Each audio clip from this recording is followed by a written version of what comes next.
যখন আসি তুফান মম জীবনে,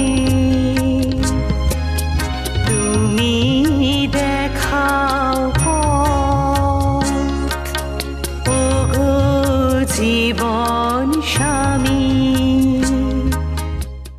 প্রিয় শ্রোতা বন্ধু, খ্রিস্টীয় শুভেচ্ছা জানাই। সাধু পৌল নিজেই বিভিন্ন স্থানে সুসমাচার প্রচার করার দ্বারা তিনি তার খ্রিস্টীয় পরিপক্কতার প্রমাণ দিয়েছেন এবং সমস্ত মণ্ডলীর কাছে একটি চমৎকার উজ্জ্বল সাক্ষ্য তুলে ধরেছেন। পৃথিবীর বুকে খ্রিস্টের সুসমাচার প্রচার করা হচ্ছে শ্রেষ্ঠ ও অতীব এক সুন্দর কাজ। যেমন যে কেউ প্রভু যিশুকে ডাকতে পারে ও পরিত্রাণ লাভ করতে পারে, তদ্রূপ যে কোনো বিশ্বাসী খ্রিস্টের সুসমাচার প্রচার করতে পারেন। আজকে রোমীয় 10:16-21 পদে 6 নম্বর বিষয়টি লক্ষ্য করতে পারি, যা হলো ধার্মিকতার প্রত্যাখ্যান। 10:16 পদে লেখা আছে, সকলে সুসমাচারের আজ্ঞাবহ হয় নাই, কারণ যিশায় কহেন, হে প্রভু, আমরা যাহা শুনিয়াছি তাহা কে বিশ্বাস করিয়াছে।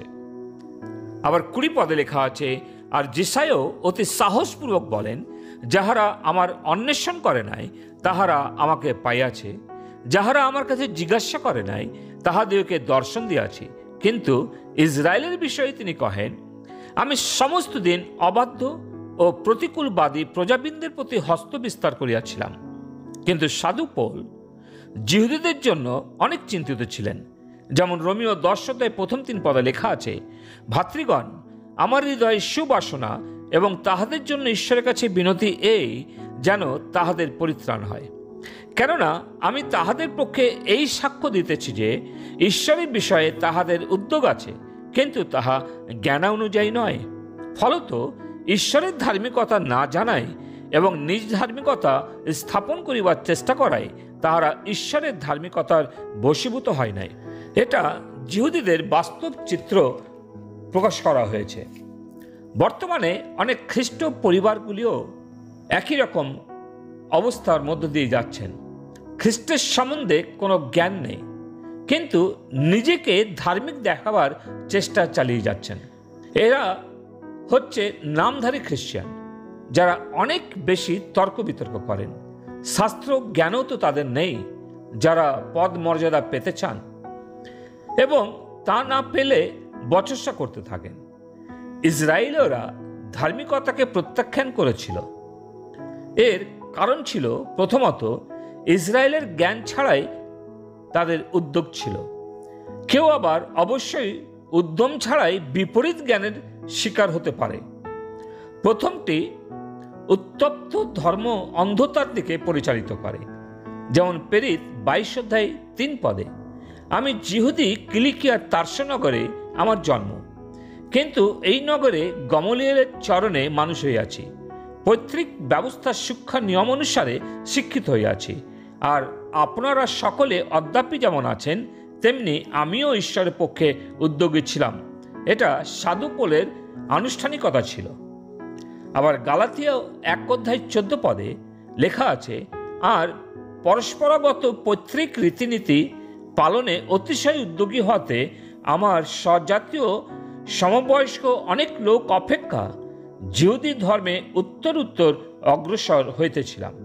তাই এই দ্বিতীয়টা এক নিস্তেজ বা ঠান্ডা রীতি পালন ছিল।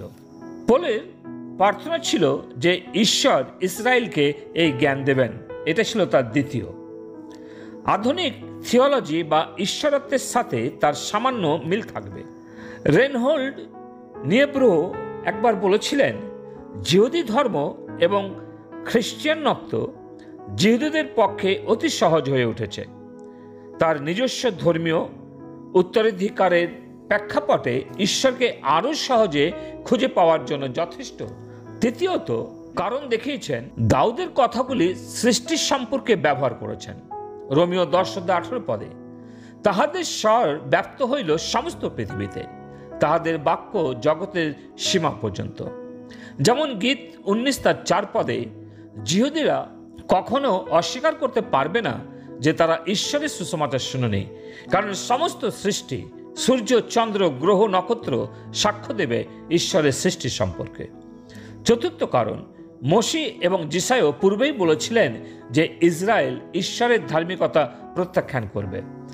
যেমন দ্বিতীয় বিবরণ 32 অধ্যায় 21 পদ, যিশায়ও 53 অধ্যায় 1 পদ, 65 অধ্যায় 1 পদ। 5 নম্বর, বিদ্রোহ জাতির প্রতি ঈশ্বর এত ধৈর্য ধরেছিলেন যেন তারা খ্রিস্টে বিশ্বাস করে। রোমীয় 10 অধ্যায় 21 পদ। ইসরায়েলের বিষয়ে তিনি কহেন, আমি সমস্ত দিন অবাধ্য ও প্রতিকূলবাদী প্রজাবৃন্দের প্রতি হস্ত বিস্তার করিয়াছিলাম। যেমন যিশায় 65 অধ্যায় 2 পদে ঈশ্বর বলেছেন, আমি সমস্ত দিন বিদ্রোহী প্রজাবৃন্দের প্রতি আপন অঞ্জলি বিস্তার করিয়া আছি। তাহারা আপন আপন কল্পনার অনুসরণ করিয়া কুপথে গমন করে। ইসরায়েল জাতির দুটি দোষ, প্রথমত ঈশ্বরের বাক্যের প্রতি অবাধ্য এবং দ্বিতীয়টি ঈশ্বরের প্রতি তারা অসন্তুষ্ট ছিল। বর্তমানেও তারা ঈশ্বরের বাক্যের প্রতি অবাধ্য এবং অসন্তুষ্ট প্রকাশ করেছে, তাই পরিত্রাণ পাওয়া থেকে দূরে রয়েছে। প্রিয়, আপনার জীবনের অবস্থা কেমন? আপনিও কি ঈশ্বরের বাক্যের অবাধ্য এবং ঈশ্বরের প্রতি অসন্তুষ্ট হয়ে আছেন? ঈশ্বরের কাছে ফিরে আসুন, তিনি অপেক্ষা করে আছেন, তিনি আপনাকে ভালোবাসেন। ঈশ্বরের দেওয়া ধার্মিকতা প্রত্যাখ্যান করবেন না। ঈশ্বর তার বাক্য দ্বারাতে আমাদের প্রত্যেককে আশীর্বাদ করুন, যেন তার বাক্যের বাধ্য হতে পারি। পিতা ঈশ্বর, তোমাকে ধন্যবাদ দিই, তুমি আমাদের সকালে অনুগ্রহ দাও যেন আমরা তোমার বাক্যের বাধ্য হয়ে তোমার ধার্মিকতা আমাদের জীবনে লাভ করি। প্রার্থনা প্রভু যিশু নামে চাই, আমেন।